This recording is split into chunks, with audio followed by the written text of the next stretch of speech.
Indonesia adalah negara kepulauan terbesar di dunia. Indonesia memiliki lebih dari 17.000 pulau, di mana hanya sekitar 7.000 pulau yang berpenghuni.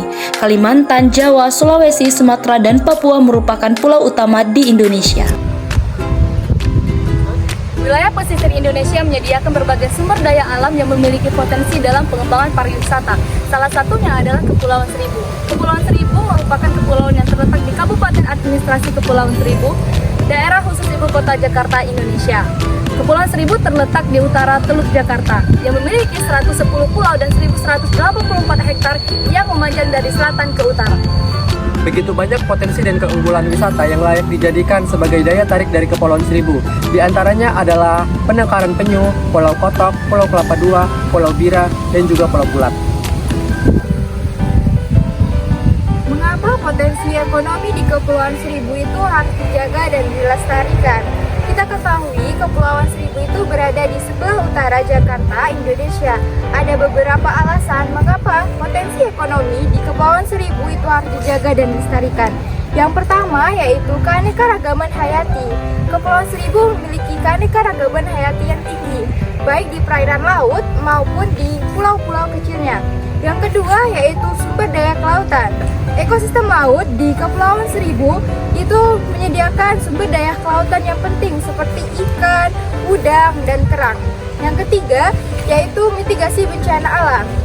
Ekosistem bakau di Kepulauan Seribu itu sangat berperan penting dalam mitigasi bencana alam seperti tsunami dan badai. Baiklah, yang poin selanjutnya itu yang keempat merupakan pariwisata. Jadi Kepulauan Seribu merupakan suatu pariwisata tujuan yang sangat populer bagi wisatawan.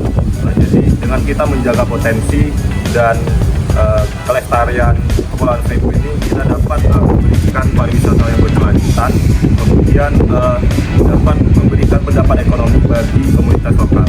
Jadi dengan adanya Kepulauan Seribu seperti ekosistem lautnya, terumbu karang, dan hutan mangrove, mereka merupakan suatu penyedia karbon alami. Jadi dengan kita menjaga potensi tersebut, mereka dapat terus memberikan potensi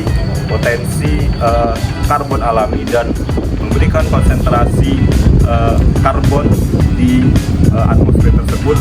Adapun hubungan dari Kepulauan Seribu dengan dua ekonomi yaitu memiliki beberapa aspek seperti konservasi ekosistem, pengelolaan sumber daya kelautan, pemberdayaan masyarakat lokal, pariwisata berkelanjutan, penelitian dan pendidikan, pengendalian pencemaran, serta perubahan iklim. Yang mana konsep ini itu harus diimplementasikan agar menjaga Kepulauan Seribu supaya berkelanjutan dan berintegritas. Mel, kamu tahu tentang Pulau Seribu di sini nggak? Oh, Pulau Seribu, tahu. Kepulauan Seribu salah satu wilayah administratif yang berada di daerah Jakarta, Indonesia. Kepulauan Seribu memiliki 105 atol dengan total luas wilayah daratan mencapai 8,7 km persegi. Gitu. Terus Mel, aku tuh pernah dengar tentang ekonomi biru. Nah, kamu tahu nggak tujuan dari ekonomi biru itu apa? Oh, ekonomi biru.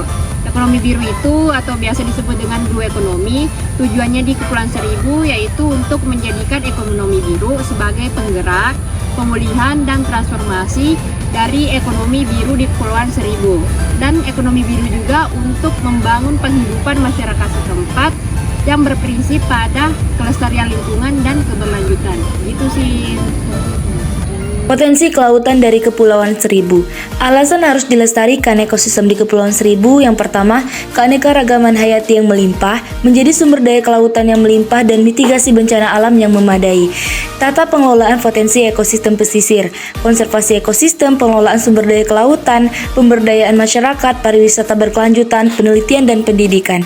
Subtema Blue Economy bertujuan untuk menjadikan ekonomi biru sebagai penggerak, pemulihan dan transformasi ekonomi kepulauan untuk membangun penghidupan masyarakat yang berprinsip pada kelestarian lingkungan dan keberlanjutan.